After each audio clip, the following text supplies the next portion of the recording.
All right, so I had to stop the other video because I wanted to fix something, so that's why it's broken into two.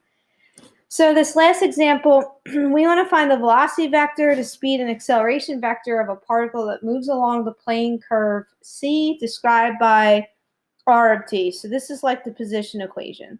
All right, and if you wanted to write it in vector form, it would be 2 sine of t over 2 and comma 2 cosine t over 2. All right, to find the velocity vector, what you're going to do is derive this. So derivative of 2 sine t over 2 is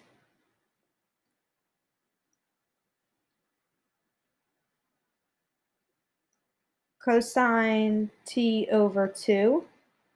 Because when you take the derivative of sine, it's cosine. Keep the inside the same, times the derivative of the inside is times a half.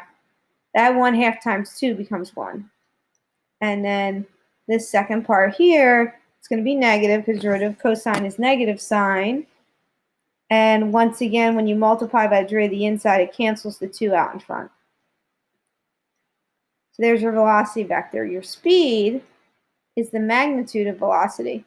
So it's going to be the square root of x squared. So it'd be cosine t over 2. It's actually x prime squared, but that's from the velocity vector, plus y prime squared. So it'd be negative sine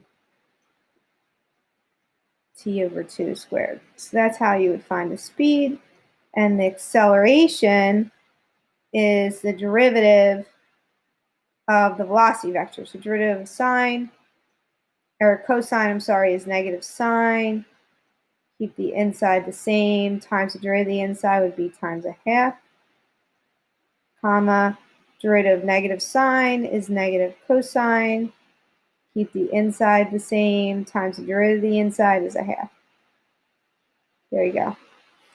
All right, and just to kind of put this all together, if we make like a little chart and actually graph this plane curve. So let's have t, x of t, y of t, v of t, and the speed. Just pick like a couple values that work out nicely. 0, pi over 3,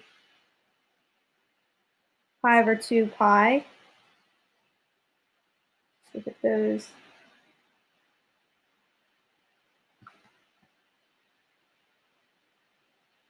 And to find the x and the y, we take our time 0 and plug it into the position vector. And when I do that, I'm going to get 0, 2, so that's the first point. When I plug pi over 2 into the position vector, I'm going to get 1 root 3. When I plug pi over 2 into the position vector, I get root 2, and when I plug in pi, I get 2, 0. So this gives us enough to kind of graph this.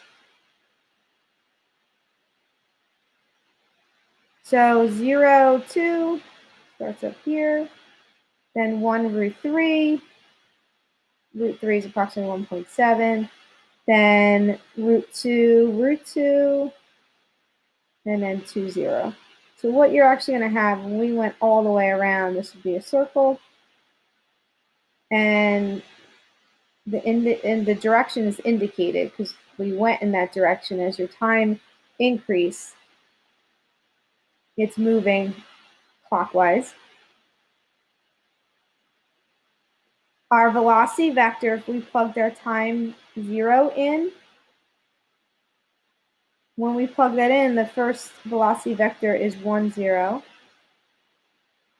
And then it's root 3 over 2, comma, negative a half. And then if you look at pi, you get 0, negative 1. So you can draw those vectors if you'd like. So at the point 0, 2, you have the velocity vector of 1, 0.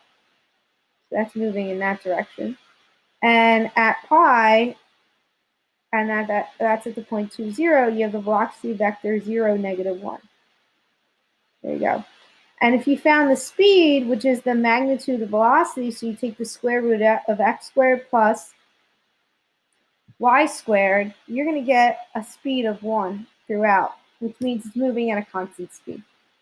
All right, don't worry about this book work. I will let you know what I want you to do as practice.